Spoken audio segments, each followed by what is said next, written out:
Hello and welcome to the ScatterVolt channel, and today we're going to go over the mid-range gaming PC template for 2026. If you want to know what's the best CPU, GPU, motherboard, RAM, SSD, PC case, and even power supply to choose for a gaming PC that's going to cost above $1,000 but not exceed $2,000, then this video is just going to give you the quick rundown on the best parts list possible, aka a template. But if you also want two dedicated PC build guides with their own complete build lists and own dedicated tutorials that are essentially the same as this PC, I've got those also linked in the description down below as their own PCbuilds.gg links. Otherwise, we're gonna get straight into this gaming PC template video, but first I wanna give a thank you to Antec for sponsoring this video and for sending over their P30 case. So the number one challenge for building a gaming PC in 2026 is memory. DDR4 and DDR5 RAM prices are definitely at an all-time premium, especially compared to last year, and how much you want to spend on memory can influence your choice of CPU. Going with the newer and faster DDR5 memory will yield in technically better gaming and overall system performance, but it's going to cost dramatically more, whereas going with a last generation DDR4 RAM kit is going to be quite less expensive than a DDR5 RAM kit, and in all honesty still give you some really good performance. The only thing is that it'll put you on an older CPU platform. So if you want to go the cost saving route for a mid-range gaming PC, I would look at centering your build around an Intel Core i5 or Intel Core i7 CPU from 12th, 13th, or 14th generation Intel CPUs. So it could be anything from an i5 12400F all the way up to an i5 14600K. Reason why I like those Intel CPUs with DDR4 motherboards is that they are technically faster than the old AM4 CPUs that also use DDR4 memory.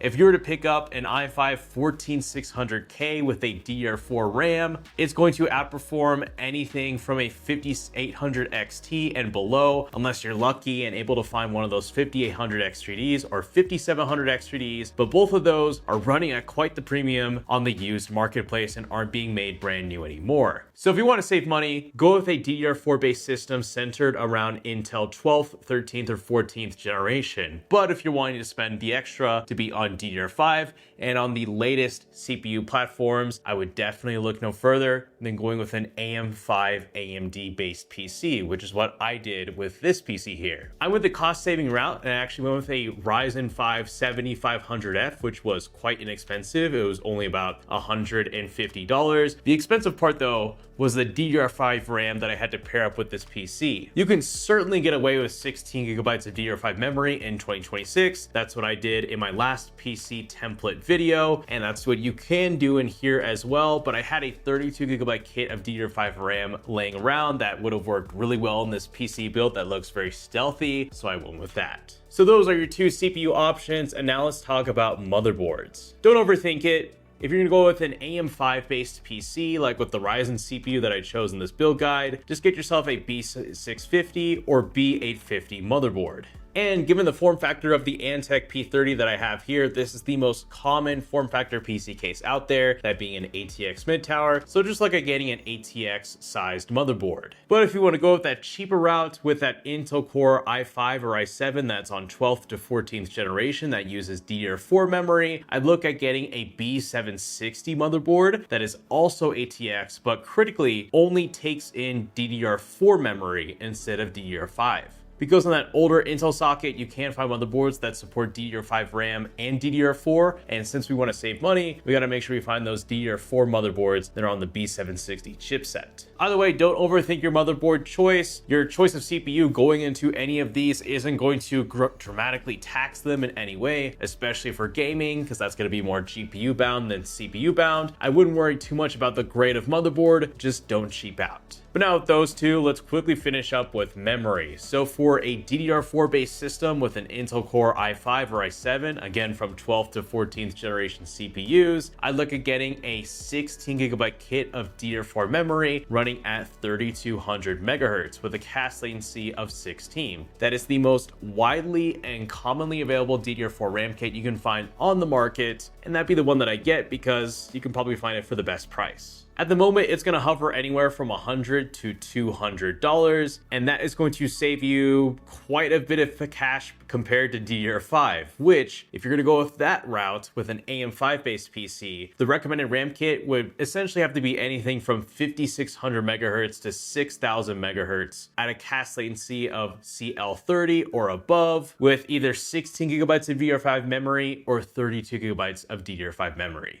Anyways, once you get your RAM picked out, that's kind of, the most stressful part done and out of the way, but it doesn't quite end with SSD storage. In this build, I went with a 2 terabyte M.2 SSD that is PCIe Gen 4.0. Admittedly, 2 terabytes is actually a little bit pricey nowadays, so you can get away with 1 terabyte, but for a mid-range gaming PC, you're expecting this to be a long-term solution, and if that's the case, I would err on the side of having more storage rather than little, because who knows how big GTA 6 is going to be. Either way, in those two PC builds, GG links in the description down below, I've got a 1 terabyte and 2 terabyte version of both of those build guides. So if you wanted to get the extra SSD storage, you're more than welcome to, but otherwise 1 terabyte can be all right. Just be mindful of how much space you actually have. Then we get to the power supply, which you don't have to go completely all out. If you want it to be a bit more future-proof for even like a bigger GPU upgrade in the future or a higher CPU upgrade, you may want to get an 850 watt power supply. But for most mid-range gaming PCs like this, knowing the sort of graphics card you'll stuff into this, 750 watts with an 80 plus gold certification is ideal. Even better if it's fully or semi-modular like the Roseville unit that I used in this build. Then that leads us to the case, because I'm going to save the graphics card for last. And here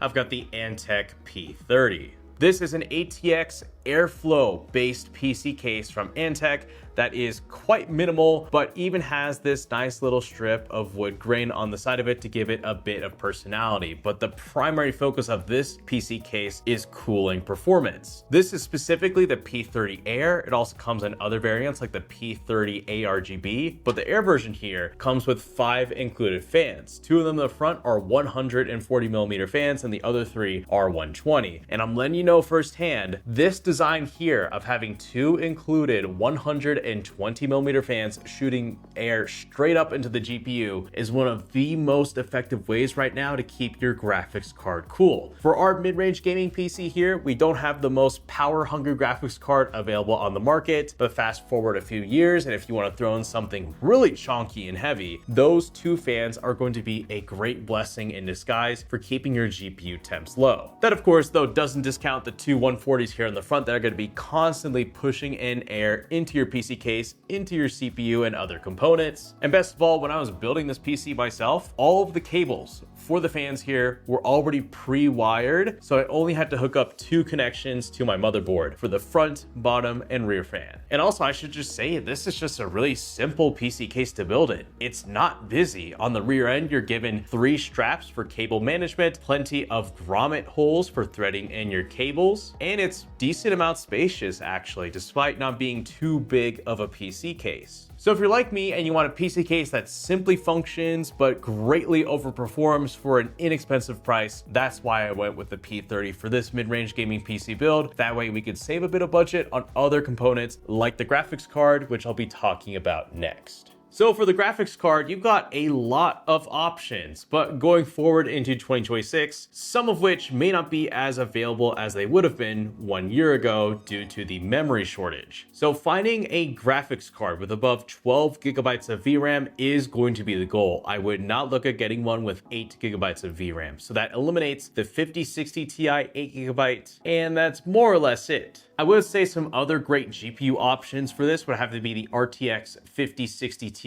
16 gigabytes, but according to Nvidia, it looks like that GPU platform is being deprioritized since it also uses 16 gigabytes of VRAM, and they probably want to save that VRAM for their higher end RTX 5080, which leaves you with a GPU like the RX 9060 XT 16 gigabyte. This is still one of the most inexpensive 16 gigabyte GPUs on the market. It's currently retailing for just about or even below $400, which considering the price hike on other GPUs is quite generous given the performance of this GPU and the fact that it's still giving you that much VRAM in 2026 despite the memory shortage. And I've tested the performance of this graphics card and it can run anything at 1440p, which is going to be the ideal target for this mid-range PC. This is not going to be doing 4K gaming, we just want high frame rate, no compromises, 1440p gaming. But if you wanted something a bit more extreme than this, you've got the RX 9070, the RTX 5070,